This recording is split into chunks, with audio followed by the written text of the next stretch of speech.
তাৰপিছত এটা ভোট জলকীয়া কাটি দিছোঁ। ভোট জলকীয়া আমাৰ সকলোৰে বৰ প্ৰিয়, সেয়ে মই প্ৰতিটো ৰেচিপিত ভোট জলকীয়াটো প্ৰায় মই এড কৰি দিওঁ। নমস্কাৰ প্ৰিয় বন্ধু বান্ধৱীসকল, অৰুপাৰ পাকঘৰলৈ সকলোকে স্বাগতম জনাইছোঁ। আহকচোন আজি মোৰ পাকঘৰত কি বনাওঁ চাম। আজি ভাত খোৱাৰ আগত 10টামান বজাতে মানুহজনে ক'লে আজি কচু বনোৱাহে, তেল নিদিয়াকৈ যে কচু বনোৱা, তেনেকৈ খাওঁ আজি।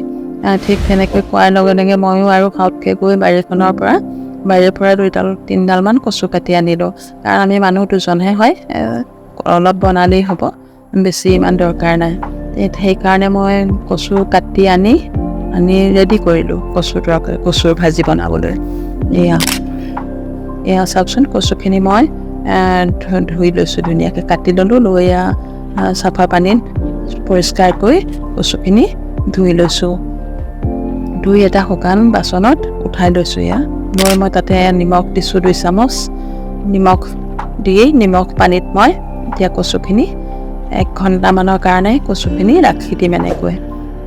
মই দিলোঁ নিমখ আৰু পানী দি এতিয়া ঢাকন দি মই কচুখিনি 1 ঘণ্টামানৰ কাৰণে থৈ দিলোঁ। তাৰপিছত আনফালে মই গেছটো জ্বলাই দিছোঁ। গেছত মই কেৰাহীখন বহাই দিছোঁ মই। তাৰপিছত কচু ধুই থোৱা নিমখত তিয়াই থোৱা কচুখিনি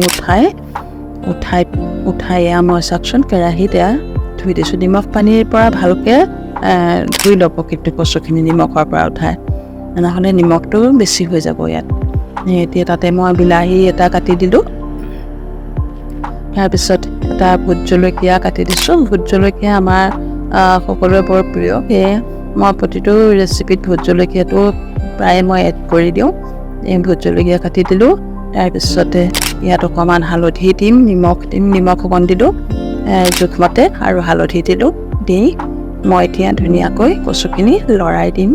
ইয়াতে কচুখিনি লাহে লাহে লৰাই কচুৱে যেতিয়ালৈকে নিজৰ পানী এৰিব, কচুখিনিৰ পৰা যেতিয়া অলপ পানী ওলাব, ৰস ওলাই থাকিব, তেনেকৈ মই গেছটো চিমতেই কমকৈ দি লাহে লাহে লৰাই থাকিম আৰু ঢাকন দিম। লাহে লাহে লৰাই থাকিম আৰু ঢাকন দিম, ঢাকি থ'ম। এনেকৈ কচুখিনি সিজিবলৈ দিম।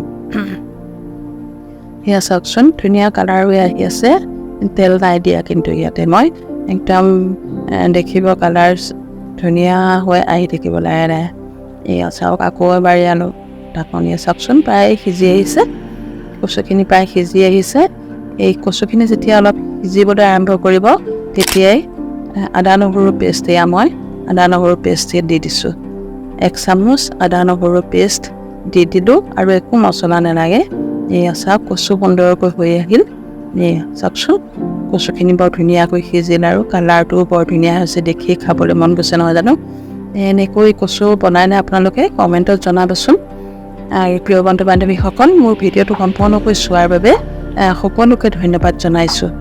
আৰু এনেকৈ যদি কচু বনাই খাই কমেণ্টত জনাব। আৰু আপোনালোকে যদি নতুন ৰেচিপি কিবা জানে কচু বনাবলৈ, মোৰ কমেণ্টত জনাব। ধন্যবাদ।